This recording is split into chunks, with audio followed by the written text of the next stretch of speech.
Hola mis amigos, yo soy HTPecho and we're back with another episode of Lifeline, Crisis Line, Help Text Line. I still don't know the name of it. It's been a while since we played this game. Sorry, it took a little bit, just stuff in life. But where we last left off, where I was reading to get a reminder of where we last left off, we were looking to see where Letter was meeting up with the potential buyers of the crystals that happened to be the cause of his murder. So we got the cop, which I don't remember his name, to the top of the place of where the buying was supposed to take place. And now we're telling him where to look for clues. I don't really remember what was what, so I guess look by the observation deck? If I pick the wrong choice, I can just go back. The deck and the centerpiece of the tiny park. It's an oblong structure made of stone, surrounding a sad little garden. The whole deal is made of casually mortared limestone, and covered by a line of perglass. It's the kind of place where you might agree to meet someone, I'm thinking. So if you're going to meet someone, you'd stand right about here.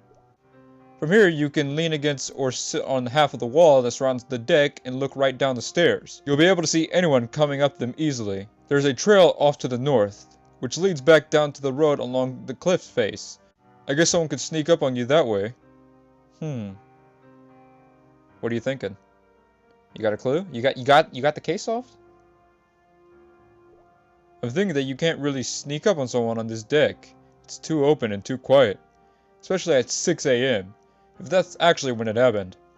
Letter wasn't shot, which means that whoever killed him got right up close. Letter must have known the person that killed him. Cordelia told me that there weren't any noticeable defensive wounds, which means the killer got the drop on him. I'll be interested to hear what the pathologist says. I want to know if he was alive when he went over the edge. See anything else? Because I don't think making a difference about it doesn't make any sense. Let's see. Now comes the fun part. Squatting down and looking at the ground. The ground is where evidence tends to wind up, with what gravity and all. I'm just going to spend a minute or two playing Bloodhound. I'm not finding anything. Should I keep looking? It'll take a few more minutes. If you're not finding anything, I suggest to just move on. Yeah, there doesn't seem to be anything else here. Maybe he was by the edge the whole time. Nothing else to see here. I can climb out and check out the edge of the cliff, or I can head back. There may not be anything to see out there, but it might be worth a look. Then again, I could also fall and get myself killed. It is worth a look, I mean, if you find a clue. But then again, if you get killed, then that's another murder we have to solve. There's a metal fence here. The fence wasn't here the last time I was here a few years ago. I guess the city got tired of people falling off. Easy enough to climb over, though. I'm looking for signs of a scuffle here. Signs that someone went over the edge. And I see it. There are tufts of grass directly on the edge of the overhang here. Kneeling down, I can see that something or someone has crushed some of them very recently. From this position, I can see all the way to the road below, something like 300 feet down. I can see 3802 Water's Edge more or less directly beneath me. Looks like you'd see it on Google Maps. And there's a little speck in the black windbreaker that must be Cordelia. Anyone who fell, or who was thrown from here would have an unpleasant journey. It's not a clean drop. You'd tumble down over terraces of sharp rocks and gnarled trees that clung over to the cliff's face. And depending on how you fell, you either end up tangled in the underbrush, never to be seen again, or you land right in the pool where Jason Letter was found. I'm guessing our killer was hoping for the former, but got the latter. I see something metal down just a few feet. Looks bright and shiny. Not like something that's been there for a while. Should I try to reach down and get it? It doesn't look that dangerous. Only if you're careful. Please do not die on me. Here I go. I'll put on the text to speak so I can talk to you while I do this. Okay, here I go doing something potentially very stupid. When I say it wasn't that dangerous, I may have been underestimating its dangerousness. I'm almost there. Just need to reach a tiny bit further. Be very, very careful. Please, for the love of God. I do not need another murder on my hands. Wow, this is really seeming to be like a bad idea, but I got it. And I think it might be something good. I'm back up. I very nearly died, but it was pretty much worth it. I say that because I found a bloody wrench. It's a pretty unusual wrench too. It says Vandy Dum US Grag Extra on the side, which means nothing to me, but it should be easy to identify. Fortunately, I keep an evidence bag on my person at all times. Great job! Even though you could have died, great job. Good job, man. Thank you. I don't think I'll be performing any more death-defying stunts anytime soon. That was scary as hell. I can't see anything else along the edge. Time to head back. I guess that's it for Mount Bonnell. It's a really lovely place. And if this wrench turns out to be the murder weapon, it will have all been worth it. I'll get it to Dietz right away so he can try to figure out where it came from. I'm going to head back. Hey, it's that car again. The sedan that was following me on the highway. I've been keeping an eye out for it, and there it is. I feel like maybe I should pull this guy over, but maybe I shouldn't. Maybe I should play it safe and see what happens.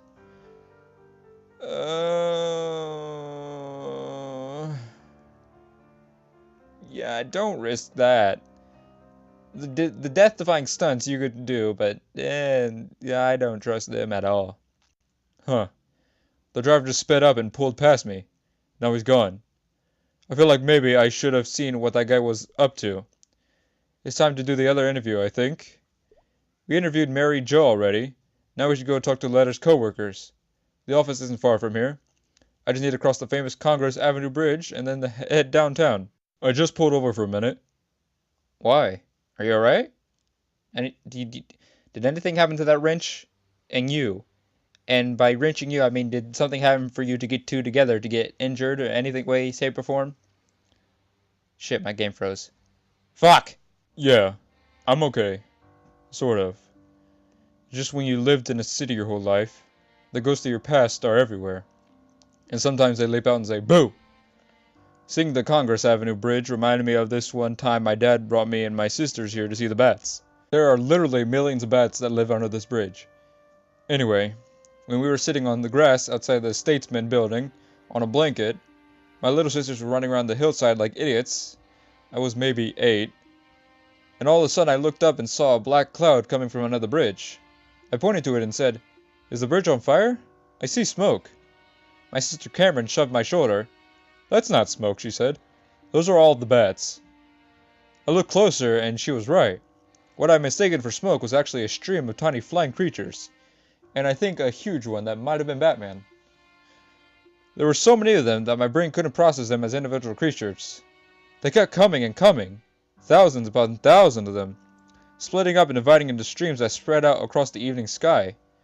I looked at my dad, and he looked back at me. He was so full of wonder and excitement. And then he said, "This was stupid. I need a beer." And then he got up and walked away. So that's my dad. He's probably Batman. Anyway, I'll get back to you in a few minutes. The office of Sherwood, Horn, Pontegee, and Hart is located on the 5th floor of a historic building on Congress Avenue. It even has a plaque to prove its historicity.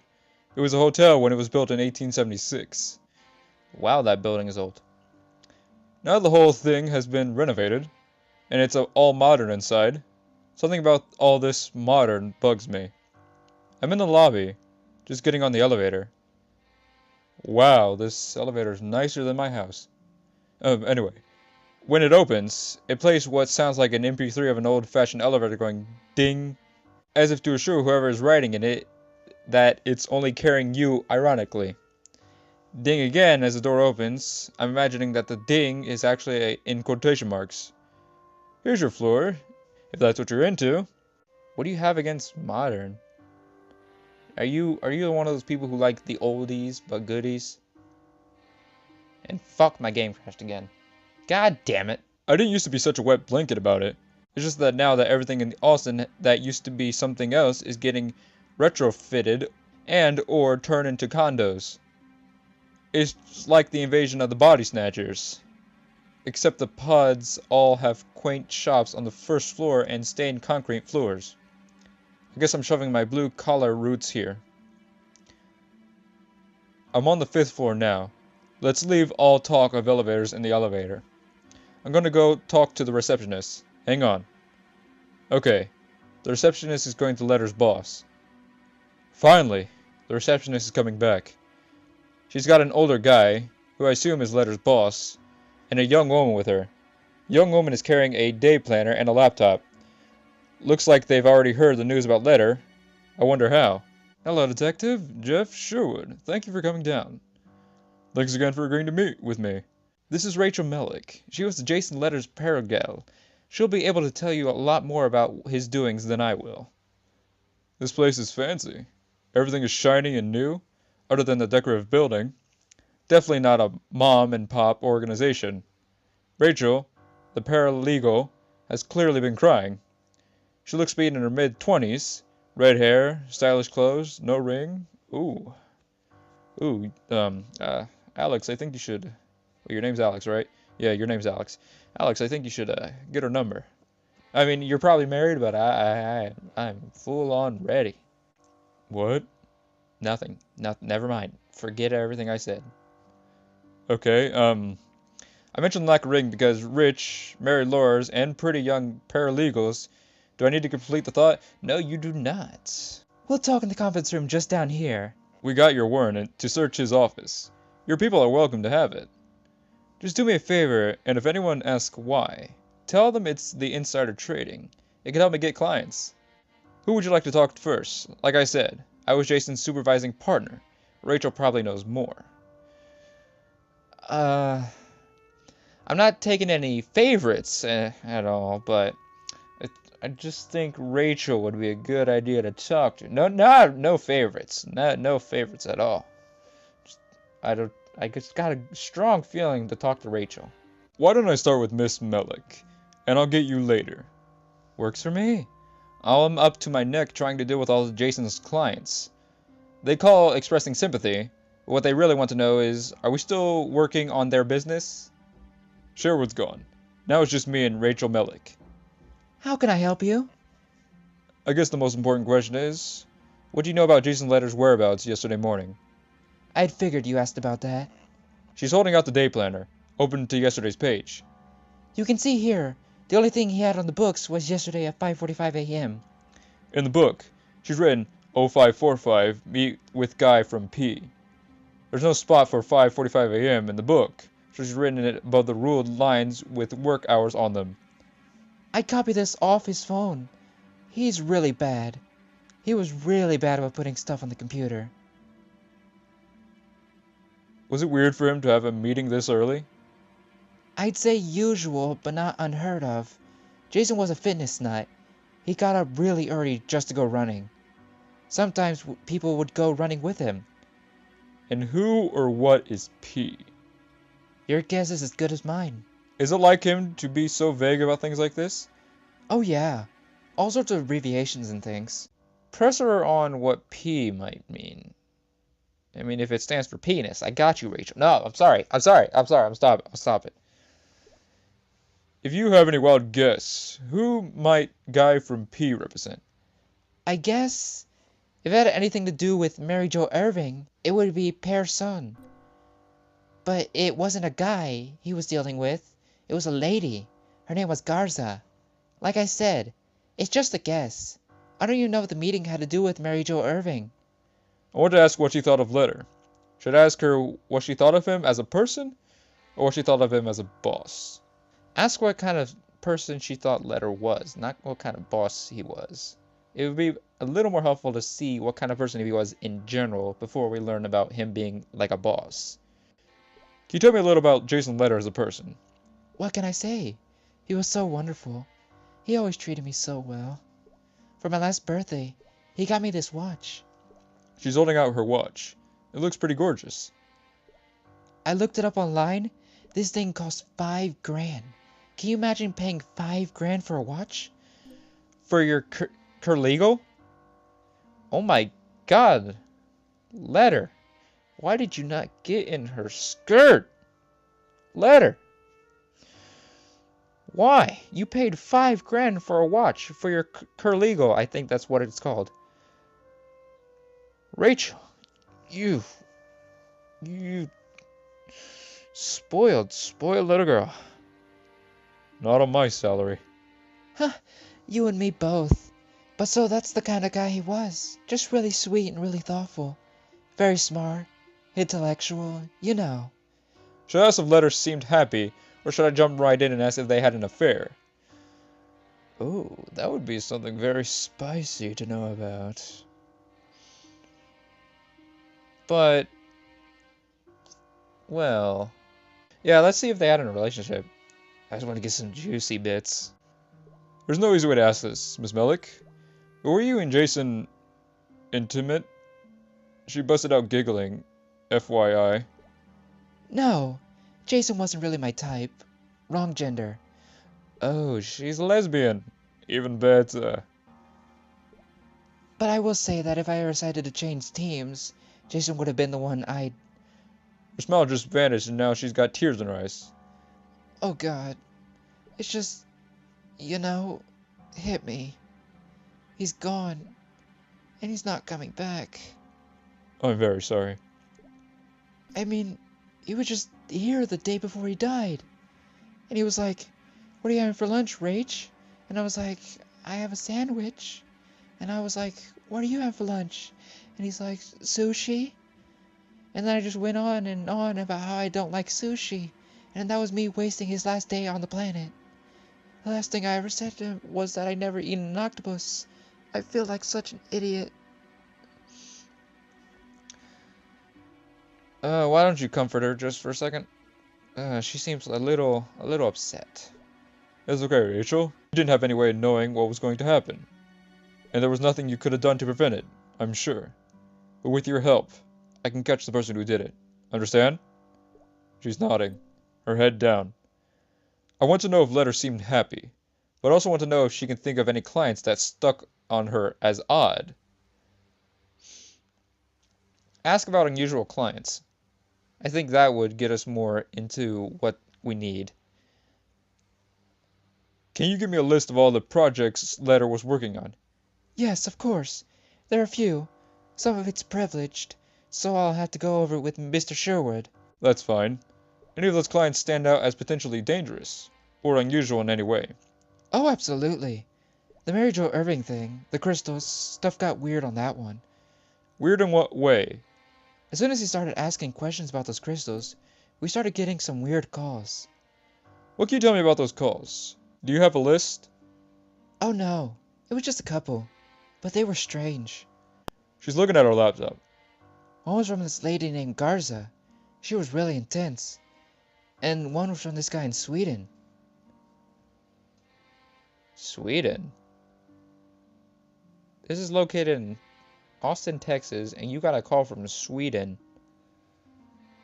That's even more confusing and weird than Garza.